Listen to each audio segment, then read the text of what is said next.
The Media Institute, the foremost independent advocate for the First Amendment for over 4 decades, is one of the nation's leading nonpartisan organizations focused on media and communications policy. The Media Institute promotes freedom of speech, recognizes excellence in journalism, and encourages a competitive media environment and communications industry. Considering the current state of affairs in the nation's capital and across the country, our mission is more relevant than ever. Thanks to our sponsors and supporters at the Platinum level, Beasley Media Group, Charter Communications, Consumer Technology Association, iHeartMedia, LG Electronics USA, Tegna, Verizon, and Viacom CBS. Our gold sponsors include America's Public Television Stations, CTIA, Everything Wireless, Comcast NBC Universal, Education Networks of America, Interactive Advertising Bureau, the National Association of Broadcasters, and NCTA, the Internet and Television Association. Silver sponsors include ACA Connects, America's Communications Association, ATSC, the Advanced Television Systems Committee, Altus USA, Covington and Burling LLP, Cox Enterprises Inc., Davis Wright Tremaine LLP, DirecTV, DLA Piper, Fox Corporation, Lerman Center PLLC, Microsoft, News Media Alliance, T-Mobile, U.S. Telecom, the Broadband Association, Wiley Rhine LLP, and Wilkinson Barker Nauer LLP. Thanks to all for making today's event possible. And now the President and CEO of the Media Institute, Rick Kapler.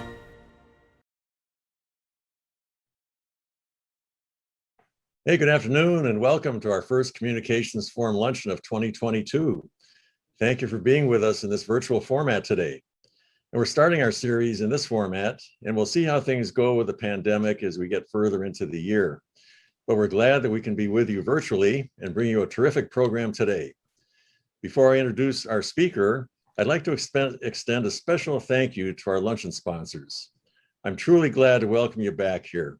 We faced another challenging year in 2021, but we're back today for the start of this new luncheon series. There's only one reason we're here, and that's you, our sponsors. I can't tell you how grateful we are to all of you who renewed your sponsorships for this year. So thank you for supporting the Media Institute, and thank you for being a luncheon sponsor again this year. In addition, I'm very happy to say we have 3 new sponsors joining us today. Our friends at Altice USA, the Beasley Media Group, and Microsoft. Welcome. We thank you for becoming sponsors, and I'm sure you'll enjoy these programs throughout the year. We'll have more to tell you soon about our speakers in the coming months, but for now, I'd like to get right to our program. Today, we have the distinct pleasure of welcoming Curtis LeGeyt, the new president and CEO of the National Association of Broadcasters. Curtis took over from outgoing President Gordon Smith on January 1st, and we're very happy to have Curtis joining us at the start of what promises to be a highly successful tenure at the NAB. Curtis serves as the chief advocate for America's free local television and radio broadcasters. He previously served as NAB's chief operating officer, and before that as executive vice president of government relations. He also serves on the NAB Leadership Foundation Board of Directors. During his time at NAB, Curtis has led several highly successful efforts, including the permanent reauthorization of the Satellite Television Extension and Localism Act reauthorization, or STELLAR, the inclusion of $1 billion in federal legislation to reimburse stations affected by the Spectrum Auction repack, and the successful passage of the Music Modernization Act. Prior to joining NAB in 2011, Curtis served as senior counsel to Senator Patrick Leahy, who was then chairman of the Senate Judiciary Committee. Before that, he was an associate at Howry LLP, a law firm in Washington, D.C. Curtis serves on the boards of Tracy's Kids, a nonprofit helping children with cancer, and Musicians on Call, an organization bringing the healing power of music to children's hospitals and beyond. Curtis received his law degree from Cornell University Law School and his bachelor's degree in quantitative economics from Providence College. He lives in Washington with his wife, Casey, and their 3 children. And let me remind our viewers that during Curtis's presentation, you'll have a chance to ask questions using the Ask a Question feature on your screen. Just type your questions and send them in. We'll have a good Q&A session with Curtis after his presentation based on your questions. At this time, ladies and gentlemen, it's my great pleasure to introduce our distinguished speaker, Mr. Curtis LeGeyt. Thank you, Rick. It's a pleasure to be with you and this esteemed group today. It's been nearly 2 months since I've stepped into the role as NAB President and CEO. I appreciate this opportunity to talk about the importance of local television and radio and our advocacy to protect broadcasters' vital service. Local broadcast journalists are a beacon of our democracy. We ensure our communities are informed and have a powerful voice to fight back against injustice. From the first moon landing to 9/11, from racial justice protests to our coverage of the pandemic, broadcasters give us a window into the most pivotal moments in our history. Local broadcast reporting is the most trusted source of information in communities across the country. We know it, and survey after survey shows it. We are working every day to fulfill our mission and earn that confidence. Yet it's not just our coverage of the headlines that makes local broadcasters unique. I'm reminded of a story that Frida Ross, the news director of a radio station, WBAP in Dallas, shared with our staff about the impact of the pandemic on her station's work. She told us, "I got a phone call in the newsroom one day. A man said, 'Ma'am, I don't have any food. I don't know where to go. So I just knew if I called you, you'd be able to tell me where to go.' She gave him that information and he thanked her and said, 'Ma'am, you just fed my kids.'" Frida is one of thousands of local broadcasters providing these kinds of lifelines in their communities every day. Our listeners and viewers know they can turn to us. There is no other medium that combines our reach with a local focus. And our service has never been more important than over the past 2 years, during which broadcasters face their own enormous challenges. Economically, as advertising revenues plummeted, health-wise, as broadcasters stayed on the job to keep their stations on the air, and physically, as journalists have endured increased amounts of bullying and violence. Yet broadcasters persevered. My members know that their duty to inform and find answers may put them in harm's way, but they go about their work day in and day out because it is critical and needed now more than ever. In my decade at NAB, I have never been more proud to represent this industry, whether they are radio or television, small market or large, network or affiliate. I've seen that broadcasters' public service commitment is the rule rather than the exception. In today's media landscape, we are the antidote to social media disinformation and cable news politicization. We are serving our audiences with fact-based reporting, entertainment, and information that binds communities together rather than dividing them. Today, I want to briefly outline 4 areas where policymakers must focus to ensure broadcasters can compete and thrive in the current media environment. Local broadcasting is doing its part to serve our communities at the very time they need it most. Now we look forward to working with Congress and the FCC to do their parts to ensure broadcasters' ability to innovate and grow our uniquely free service. First, Congress must take action to rein in the gatekeeping ability of the big tech giants who are stifling the economics of local news. A 2021 study found that local broadcasters lose an estimated $2 billion annually when our content is accessed through Google and Facebook. But this is not a copyright problem. It is one of market power. Broadcasters and all local media rely on these platforms to reach online audiences. We have no other choice, yet their market dominance allows them to offer us take it or leave it compensation terms that significantly devalue our product. During his testimony before the Senate Antitrust Subcommittee earlier this month, Joel Oxley, general manager of WTOP here in Washington, summarized big tech's unfair advantage. He said, "Consider the big storm that just blew through the Northeast over the weekend. A nor'easter, blizzard conditions, tons of work at a lot of cost and time for local broadcasters to cover it for millions of people, but not for Facebook, Google, and the like. They simply take our coverage, profit from it, and virtually nothing comes back to us. If we don't find a way to monetize our content better by having true partnerships with the big platforms, we will not be around, and neither will our coverage." Without broadcasters, lives would have been risked during that storm, but there is no long-term business model for local news if we don't level the playing field.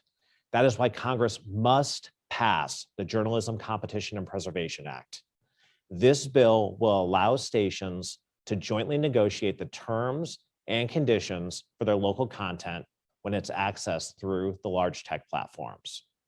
There's simply too much at stake if we don't confront big tech's online dominance. A recent study by the Brookings Institute shows that Americans are harmed when local news suffers. Inadequate local news, and therefore less information about local and state issues, has been linked to more government corruption, less competitive elections, and weaker municipal finances. And make no mistake, as local newspapers have shuttered, local broadcasters are filling that void. According to the Pew Research Center, local broadcast television stations employed more than half of the local news jobs across the country last year. But we need congressional action to ensure we can continue to provide our vital service, especially as consumers access our content through these tech platforms. This brings me to my second point. Lawmakers and regulators must modernize media ownership laws to reflect the realities of the marketplace. A report released last Congress by Senate Commerce Chair Maria Cantwell noted that Google and Facebook control an estimated 77% of locally focused digital advertising. Yet broadcasters still operate under a set of rules that pretend they only compete with one another. Broadcasters are adapting our business models and our content to today's rapidly changing media landscape. But outdated laws force us to compete with one arm tied behind our back for advertising dollars and audience. Congress and the FCC must take a fresh look at whether these decades-old regulations are helping or impeding broadcast competition and media diversity. Third, we would urge the FCC to reorient how it thinks about broadcast policy more broadly. 100 years ago, Congress established a system in which broadcast stations are licensed to provide a free service to local communities across the country in the public interest. Broadcasters take these public interest obligations seriously and go far above and beyond in serving their listeners and viewers every day. But to fulfill Congress's vision, it is imperative that the FCC recognize that the broadcast industry's ability to function in the public interest is fundamentally premised on its economic viability. This means the Commission must consider whether each existing and new regulation will help or impede broadcasters' ability to thrive in a media environment dominated by other platforms. It means embracing the tremendous consumer benefits of ATSC 3.0 and adopting policies that enable its growth. And it means the FCC working hand in hand with broadcasters to help us attract leading talent from all backgrounds and to ensure our stations better reflect the diversity of the communities we serve. We are eager to work with Chairwoman Rosenworcel and the Commission to ensure a U.S. broadcast industry that leads the world in providing the unique localism that no other medium can replicate. But if broadcast regulatory reforms remain bogged down in all that could go wrong instead of all that could go right, we will not succeed.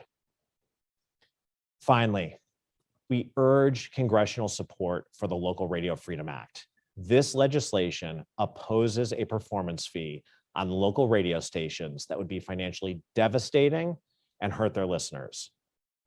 Radio stations invest considerable amounts of money in producing content, employing on-air talent, and updating the equipment they need to run successful stations.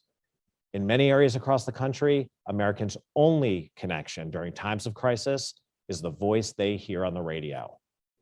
NAB welcomes a discussion on music licensing reforms that simplify the system and grow the pie for creators while ensuring an economically viable broadcast industry. But a one-sided standalone performance fee on local radio stations will undermine our service, period. In closing, I appreciate the opportunity to speak with you all today, and I'm grateful for the mission of the Media Institute. Local journalism is the lifeblood of American democracy. NAB will continue to do its part to aggressively advocate for policies to ensure that broadcasters can continue our legacy of service to the American public. And I hope that working together, we will ensure broadcasting's continued growth and evolution as an indispensable and irreplaceable American institution. I look forward to answering your questions.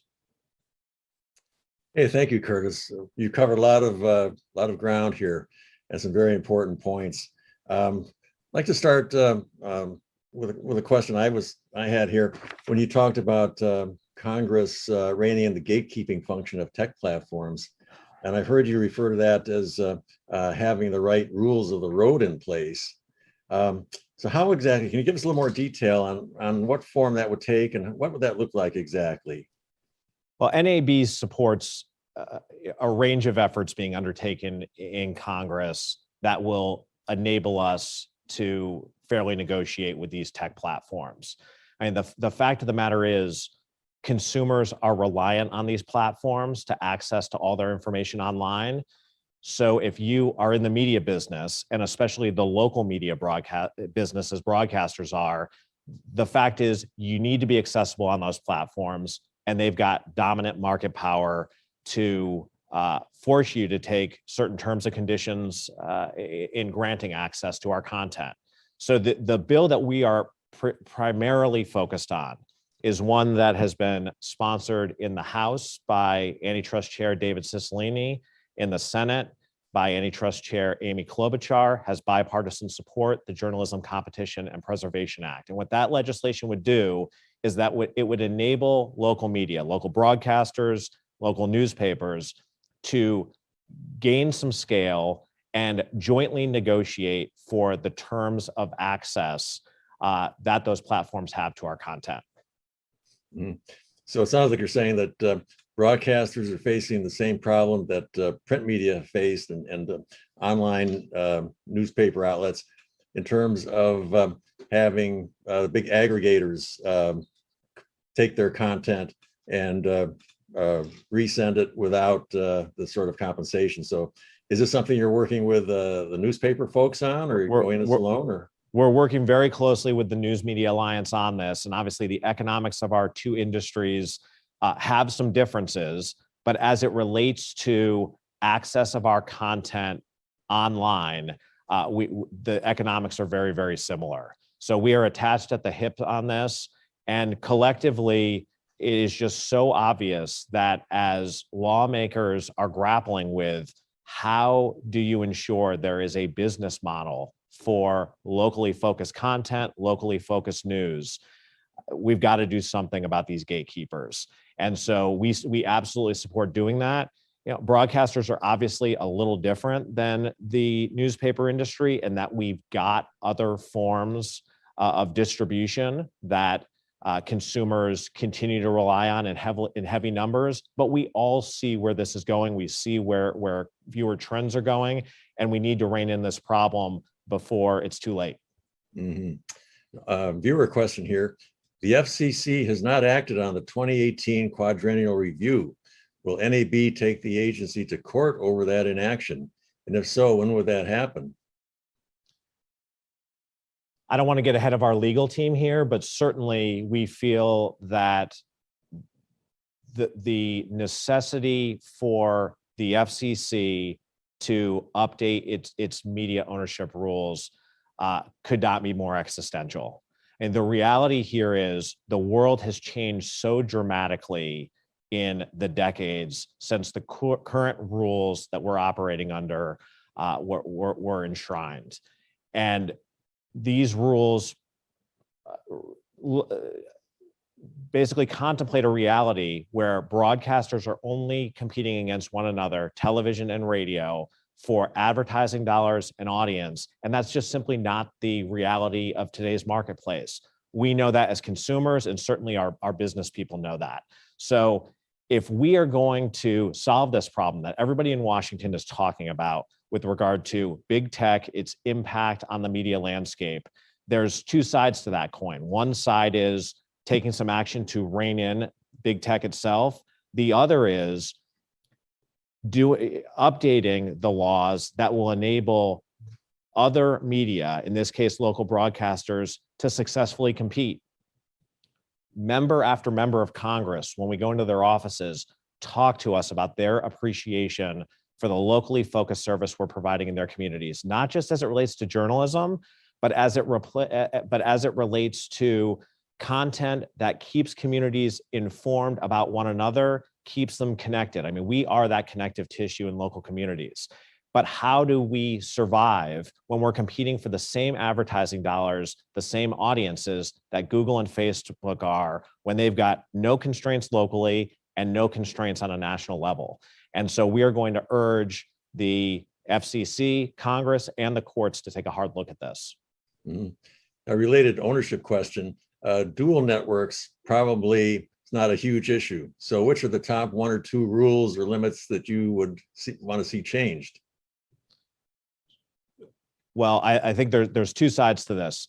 With regard to television, this presumption against ownership of more than one local station, more than one big four local station in a market is one I think is really depriving communities with the benefits of scale. You know, study after study demonstrates that as local broadcasters can achieve scale in more local markets, they are investing more collective resources into collective reporting and community-based information.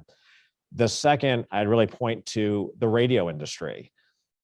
Radio is in such a hyper-competitive environment with other audio services. The fight over the future of the dashboard, the fight over the future in smart speakers, the current rules that restrict, even in the largest markets, the ability to own more than 5 FM stations are just completely counterintuitive in today's media environment. So we're going to be asking the FCC, as we have, and potentially the courts to look at all of this.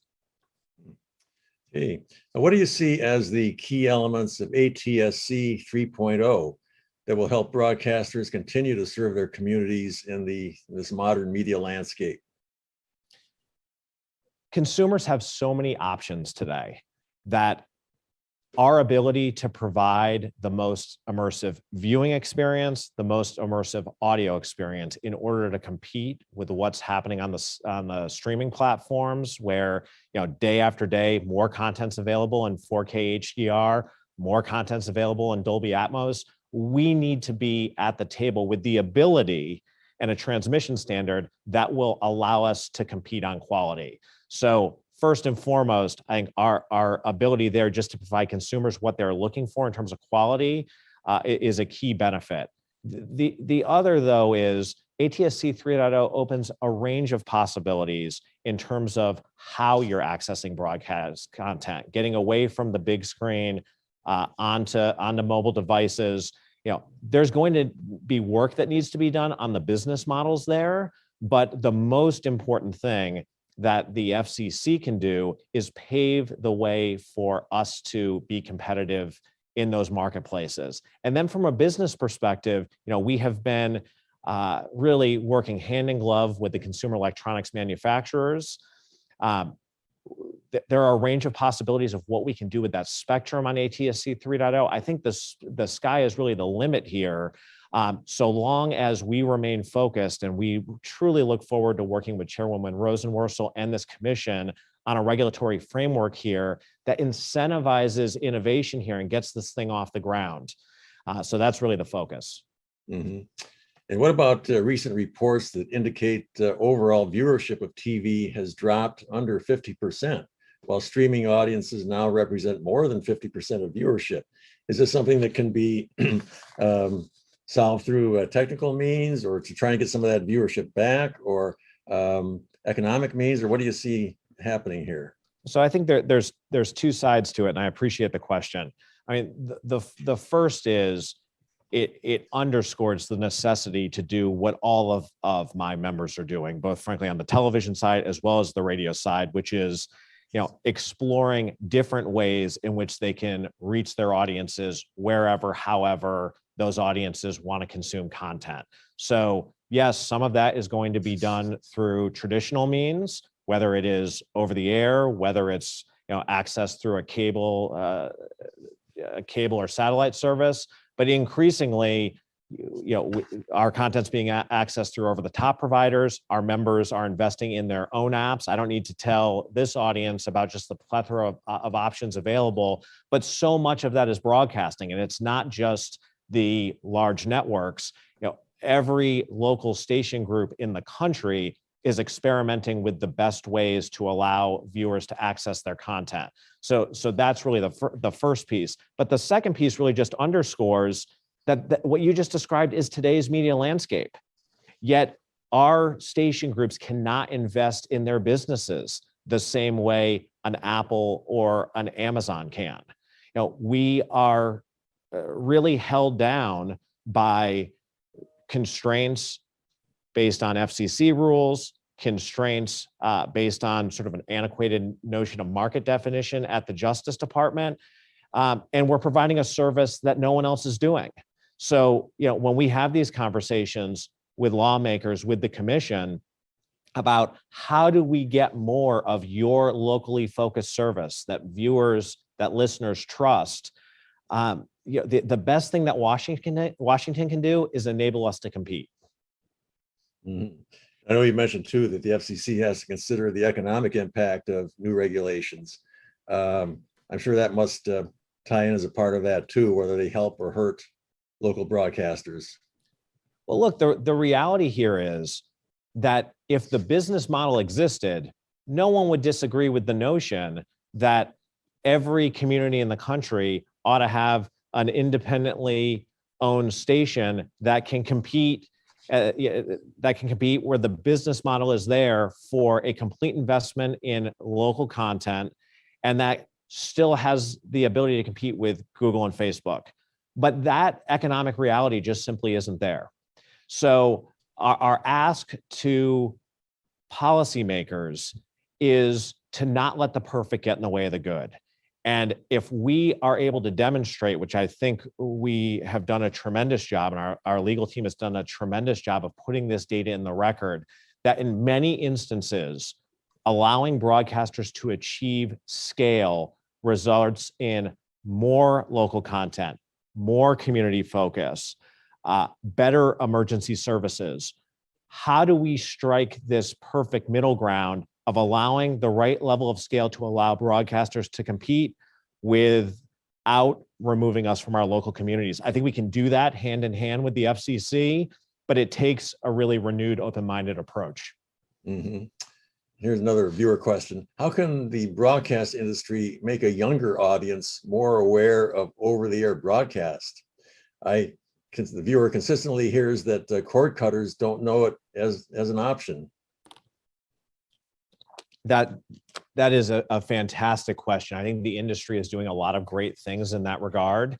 There is always this tension. It's the innovator's dilemma of, how you go and innovate in new ways in how you're delivering your content to audiences without cannibalizing, your existing paths, both from a business perspective and from an audience reach perspective. And so I think that that's something that every individual broadcast group in the country is grappling with. But I think you are seeing more and more groups leaning into over the air. ATSC 3.0 is the greatest example of that. Our industry is wholly unified in getting behind this standard. And look, depending on who you talk to, there may be different views on the business proposition, but this industry is going to be transmitting through this new standard. We're already in over half the markets across the country. By the end of 2022, we'll be in 75% of, we'll be reaching 75%. This is a real opportunity, I think demonstrates that the industry is invested in over the air and see ourselves as a real complement to cord cutting. Mm-hmm. Let's turn to the music side for a minute. You testified last month in the House Judiciary Committee on the terrestrial performance royalty issue. And while I know NAB opposes a new performance royalty, you indicated that NAB supports Congress taking a broader approach to the issue. What exactly is NAB asking for? Well, thank you for the question. And this is one of my great frustrations as president and CEO, because this is an issue that NAB has been advocating on for decades at this point.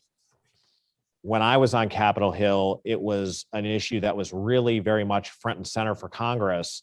And yet Congress has not acted in this area of music licensing because the music industry, in spite of broadcaster success in attracting support for the Local Radio Freedom Act, which is a congressman's way of expressing support for an opposition to a standalone terrestrial performance royalty. In spite of that, the music industry continues Congress after Congress to advocate for reintroduction of similar legislation that maybe makes a few tweaks, but approaches it in a very, very one-sided way. And so NAB has gone to the music industry and frankly gone to Congress, and at one point at the request of Congress, and said, is there a way to approach this issue where we might be able to find a win-win, something that grows the pie for everyone? We are on the record as having real concerns about how the current royalty rates for streaming, meaning those broadcasters, when they are simulcasting their content, the rates that we are paying to performing artists on top of what stations across the country are already paying to ASCAP, BMI, CSAC, GMR for performing royalties, but that these are burdensome. They're inhibiting radio stations' ability to innovate, better serve audiences. So is there a way to approach this where we address that issue, wrap it into a larger conversation around compensation for creators when their music is played through the terrestrial signal? I think there is a way to do this that ensures more airplay for musicians and a growing royalty pie, but the music industry has rebuffed our efforts to have serious conversations around that. So I think, unfortunately, we're back in the same place that we were 10 years ago, which is, there is this, our resolution has the support of more than 230 members of Congress. We will keep advocating to those members an appreciation for their support for their local stations. And it's hard to see how we make any headway on this, but I'd like to see the recording industry come to the table and try to help us generate a win-win that I think legislators would embrace. Mm-hmm. On a different topic, how is the NAB working to increase diversity in the broadcast industry? This is a huge priority, not only for our trade association, but for our industry at large. If you mentioned earlier, the competition that we are facing in today's media landscape and how viewer habits are changing so much, listening habits are changing so much. The reality is our competitive advantage is local. And in order to truly serve local communities, we need to be a reflection of the diversity of those communities. So on the legislative front, NAB has spent enormous amounts of time advocating for the Voices Act, which is legislation that would reinstate a tax certificate program to incent sales of broadcast stations to diverse ownership groups. But frankly, on the day-to-day, in terms of how we're impacting the industry, we can't wait for Congress to act. We are giving our stations endless amounts of toolkits, resources to ensure that They've got the recruitment resources they need, the ability to retain diverse employees. We have a chief diversity officer at NAB, Michelle Duke, who is spending all of her time, 24/7, working with our stations to understand what they need to do, what tools they don't have. Some of the large media groups, they're obviously going to have resources at their disposal, large human resources, et cetera. But for mid-size and smaller stations, NAB can really help them ensuring that they get the diverse talent to match the needs of their group. Access to capital is a major issue. As Michelle Duke, not only in her chief diversity officer role, but in her role as the president of the NAB Leadership Foundation, she has spearheaded program after program to try to educate lenders on the unique value of local broadcast stations, our FCC license, to help incent lending. And then frankly, our broadcast leadership training program, which is a real hallmark of NAB, where we train young talent at station groups across the country to ensure that they are prepared to succeed as they move up the executive ladder. It's been a huge resource in terms of increasing diversity at the senior ranks of our companies. And that's something that NAB continues to double down on. We're going to continue to expand the size of it and put major resources into it. So look, we'd love to see Congress act on some proposals to help incent more diversity. But the fact of the matter is, this is an area where our stations are invested in it, and NAB is invested in helping them because it's just frankly good business, in addition to being the right thing to do. Mm-hmm. Coming back to Congress, which you mentioned a couple minutes ago, I've heard you say that you don't want NAB to be known as the party of no. But how do you achieve that in a Congress that's so divided? What's it like navigating in such a divisive atmosphere? Well, it's interesting. In 2 weeks, we are going to be having our state leadership conference fly-in, where we bring hundreds of broadcasters into Washington, D.C. from across the country to meet with their members of Congress. And that is the very question that we always get asked, and that I'm confident we will be asked in 2 weeks, which is, we're walking into a uniquely divided environment here.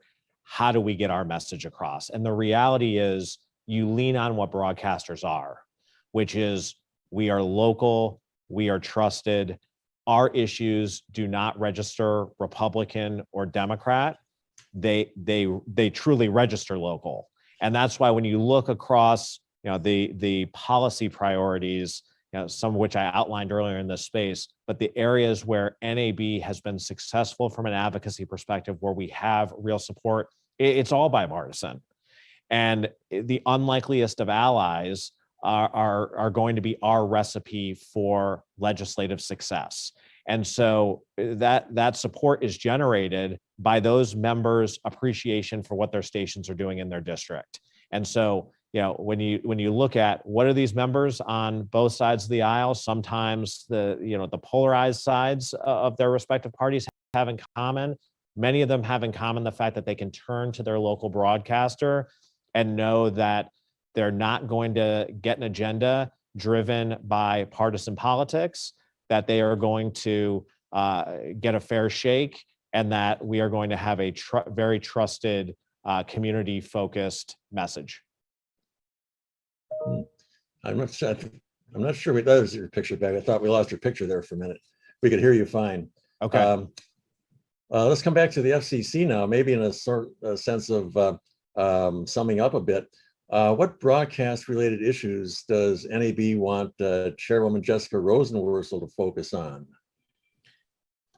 Could you summarize kind of the priorities there?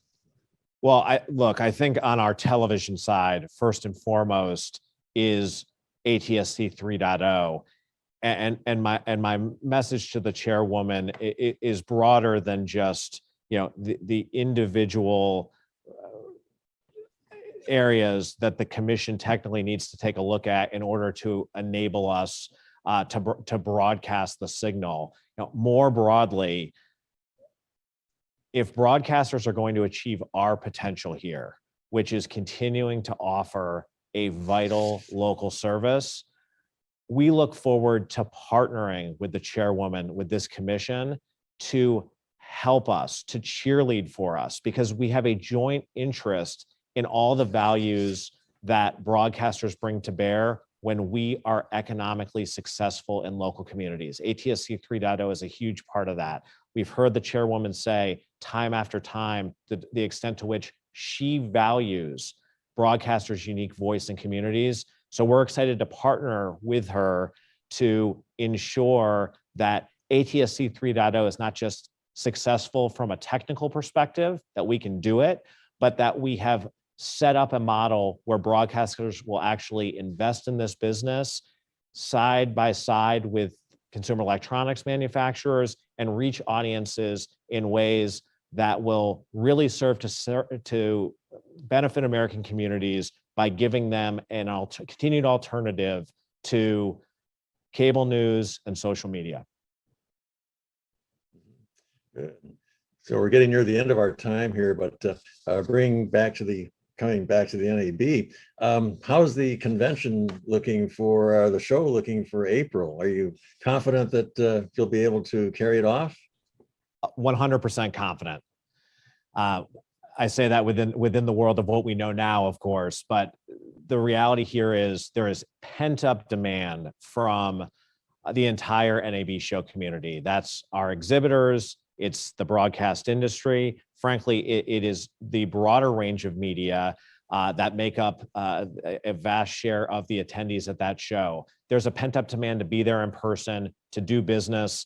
You know, I was at the CES in early January, and while the numbers may have been slightly down, what I heard from the exhibitors who were there, and we have a number of crossover exhibitors with CES, as well as the attendees who were there, is that those who were there to do business had a great experience. They got more time for their meetings, and they were able to focus in a slightly less crazy environment on the commerce that is actually the driver of the NAB show. You know, CES obviously has a big consumer face to it. The NAB show is all about commerce. So the buzz coming out of that, I think, is really, really beneficial for NAB, that these exhibitors saw a benefit to CES, which was held, as an aside, at probably the worst possible time as it related to Omicron. They navigated it successfully. Real kudos to Gary Shapiro for his leadership in that. And I think the NAB is going to be able to build off of that and really have a successful environment where we deliver major value for our exhibitors and our audience. So look forward to seeing many of you there. Well, I know we're all looking forward to the show, and it's going to be great to be back in person there. And I'm sure everybody out there is looking forward to it. So congratulations on pulling it together in such challenging times and pushing ahead. So thanks very much. We're going to wrap up just with one kind of fun question from one of our viewers. Is being the NAB president how you expected it would be? And have there been any surprises? Well, look, it has been a very, very busy start to the year, you know, because there's a lot happening on our issues on Capitol Hill, between an FCC nominee, as well as, you know, 2 hearings where we provided witnesses in the first month of the year, one in the House Judiciary Committee, the other in the Senate. We're really looking forward to being back in person.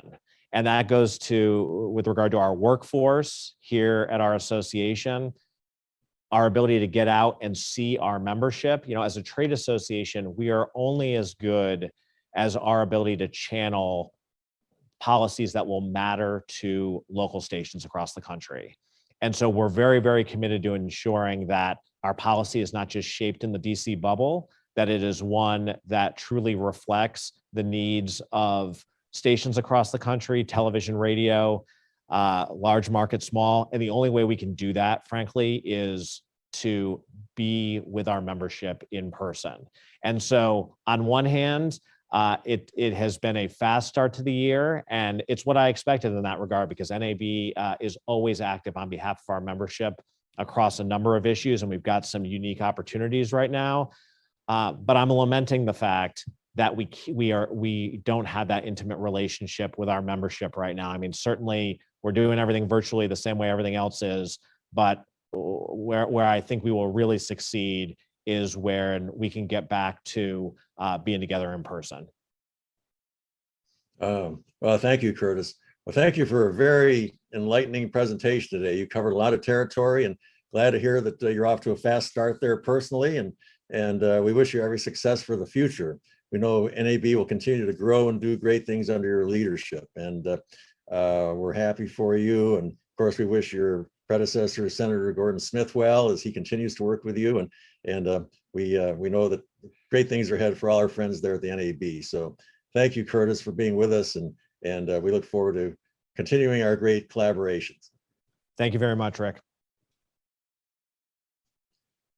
So I'd like to thank our sponsors for being with us today. Thank you all again for joining us for this kickoff to our 2022 series.